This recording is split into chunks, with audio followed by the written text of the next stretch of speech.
apa, ada yang sedang berbuat sesuatu, udah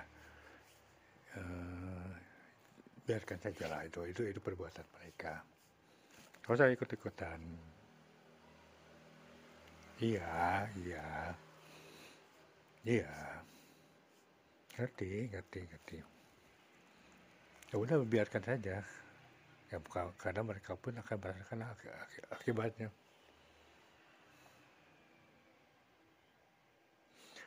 Oh iya, perjalanan saya sampai menjadi ini dulu perih banget, susah banget sampai suatu saat ketika saya habis sholat, nggak tahu tiba-tiba datang seseorang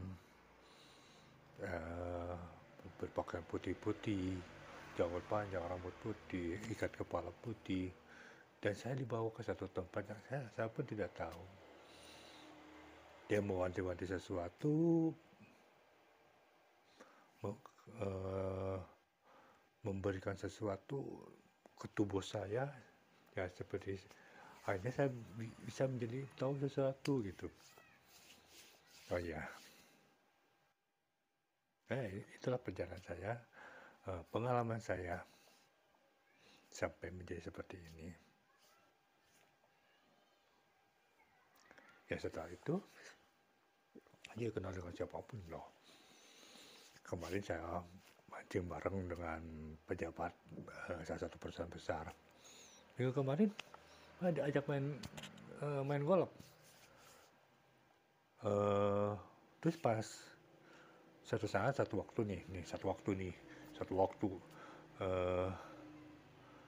saya kena kasus, bukan kasus sih, sepele yang saya harus ditahan.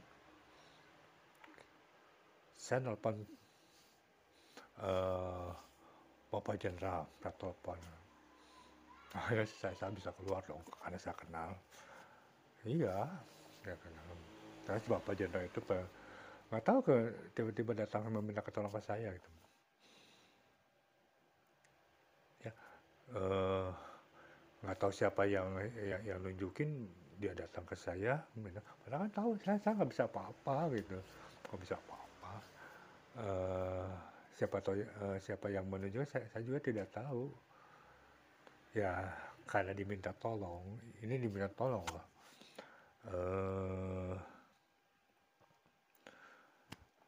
Hanya dibacain satu yang saya bisa, dan ketika dia pulang ke rumah, tiba-tiba dia beberapa hari kemudian dia telepon mengucapkan terima dan mengirim hadiah gitu. Iya itu ya. Padahal kan saya nggak bisa apa-apa, saya hanya cuma menolong saja.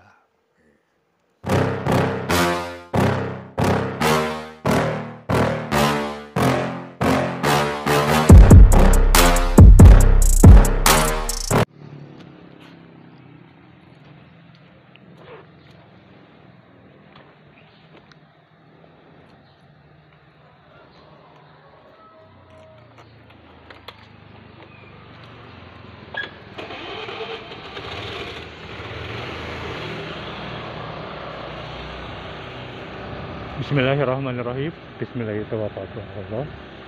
La haula wala quwwata illa billahil Apa kabar sahabat semua, sahabat-sahabat subscriber? Semoga senantiasa dalam lindungan Tuhan Yang Maha Esa, lindungan Allah Yang Maha Esa.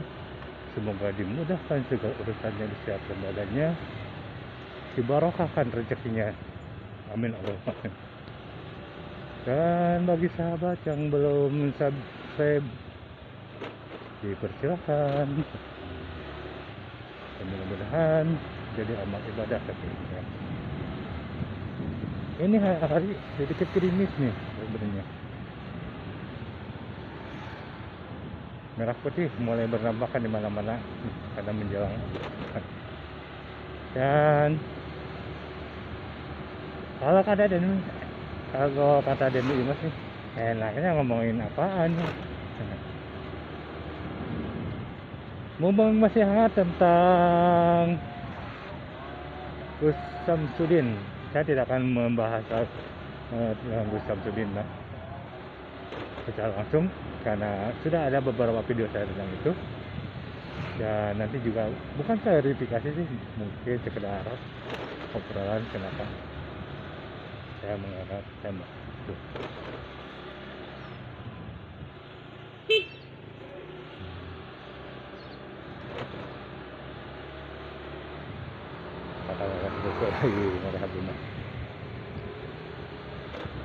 Ya saat ini saya sekedar sharing pengalaman berkenalan dengan apakah itu paranormal, dukun ataupun orang pintar kata orang-orang bodoh.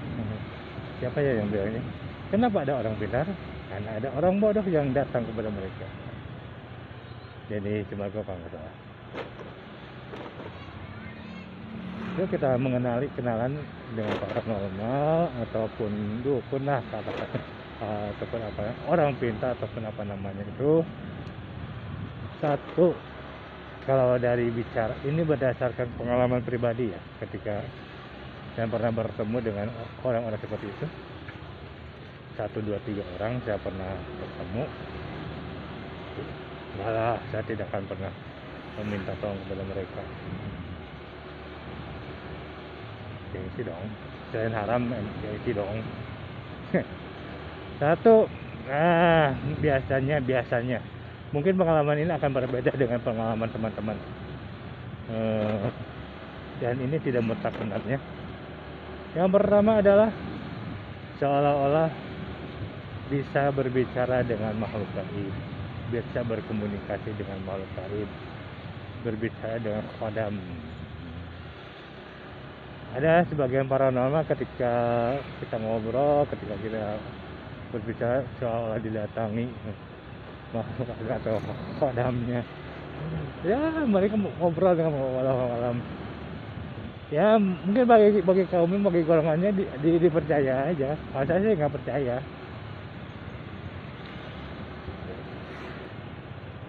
Walaupun tidak akan dipercaya. Mutlak itu mah. Seolah-olah mereka bisa berkomunikasi, bisa berbicara dengan makhluk halus, kodam, jin, setan, ya peliharaan mereka. Itu yang pertama. Oh ya, maaf lupa. Sebelum dilanjutkan, mohon maaf dengan openingnya ya tadi. Ya itu hanya ilustrasi sih. Ya seperti itulah yang saya temui tentang paranormal, dukun atau secara yang sempat bertemu. Satu yaitu tadi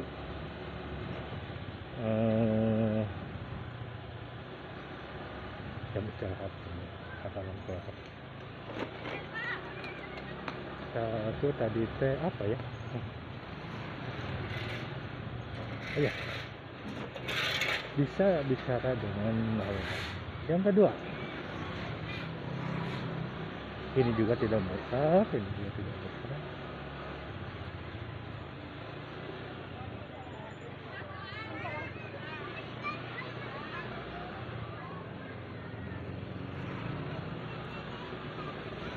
Ini juga tidak mutlak. Yang kedua, mereka tanpa diminta mereka akan berbicara tentang perjalanan seolah-olah perjalanan spiritual sampai mereka menjadi seorang paranormal. Biasanya kalau di Jawa Barat biasanya seseorang itu akan dibawa ke suatu daerah yang dianggap keramat, dianggap antara terutama untuk daerah Perangan atau daerah Jawa Barat, daerah sana akan dibawa ke Sancang ya, ke pantai selatan di Garut yang dipercaya oleh sebagian masyarakat Sunda tempat menghilangnya atau menghilangnya Prabowo Siliwangi karena tidak mau berpindah kepercayaan ya. mereka akan paranormal ini akan membicarakan perjalanan spiritual mereka. Itu karena tidak dipinta, mereka akan bicara.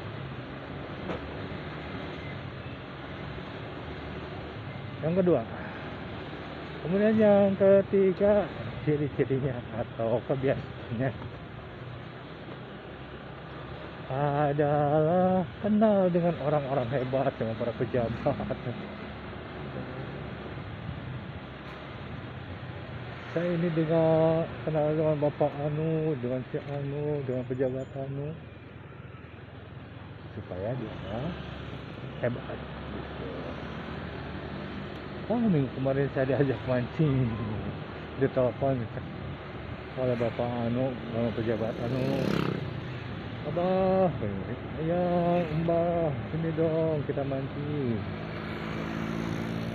Nah, ada peristiwa lucu yang saya alami sendiri tentang hal ini. Di satu waktu, di satu saat, ya masih sendiri sebenarnya. Saya berbicara tentang seseorang, dan dia tuh, oh, saya mah kenal sama dia, dan dia pun pasti kenal dengan saya lah. Gitu. Yang saya bicarakan berdasarkan tokoh di Tasik. Dia mengaku kenal dengan tokoh itu. Nah, pada satu ketika ada undangan pernikahan teman, kedua orang ini, si tokoh itu hadir karena tetangga yang temannya nikah. Si paranormal yang ngaku kenal dengan tokoh itu pun ada, bahkan duduknya berdekatan, saya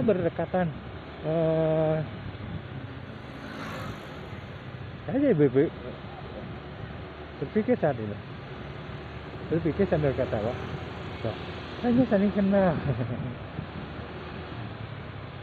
Katanya kenal, katanya tahu gitu. Tapi kenapa ketika bertemu maka berdekatan tidak saling sapa? Tidak seperti orang yang kenal gitu. Si tokoh ini ya diam aja gitu, nggak bicara. Bahkan ketika saya berbicara pun dengan tokoh ini dan teman anak, dia tidak nyapa, tidak bertanya. Nah, dari peristiwa itu saya ngambil, wah, ini kan udah mulai ketemu bohongnya gitu. Ngaku kenal dengan pejabat, ngaku dengan orang hebat, bahkan pernah ngaku satu saat pernah ada hoax tentang erupsi di Gunung Galunggung. Dengan entengnya dia bicara, padahal itu saya udah kasih tahu loh bupatinya, tapi bupatinya nggak mau tahu, dia nggak mau tahu. Udah gue gitu, ya itu ngaku kenal dengan pejabat atau siapapun yang hebat. Nah, yang keempat, di antara ciri-ciri paranormal atau dukun, di antara iklannya tanpa diminta dia akan bercerita dia pernah menolong seseorang yang ya berceritanya tawadu, salam rendah hati. Siapa pada tahu nggak bisa apa-apa, karena orang itu yang memaksa untuk meminta tolong, mengundang doa, ya terpaksa saya doain gitu. Dan hebatnya yang sakit jadi sembuh, yang punya masalah terselesaikan masalahnya, yang jualannya nggak jadi laku gitu. Enggak aja.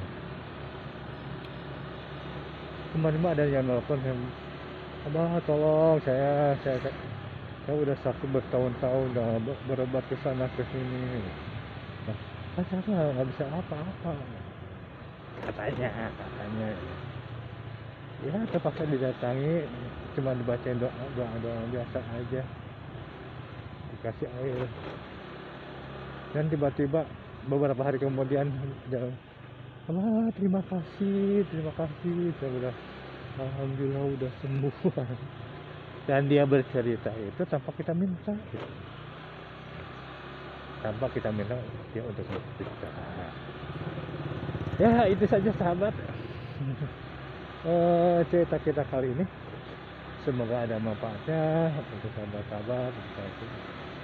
Untuk saya juga, saya hanya sekedar berbagi, bukan pengetahuan ya, berbagi cerita apa yang sedikit saya tahu.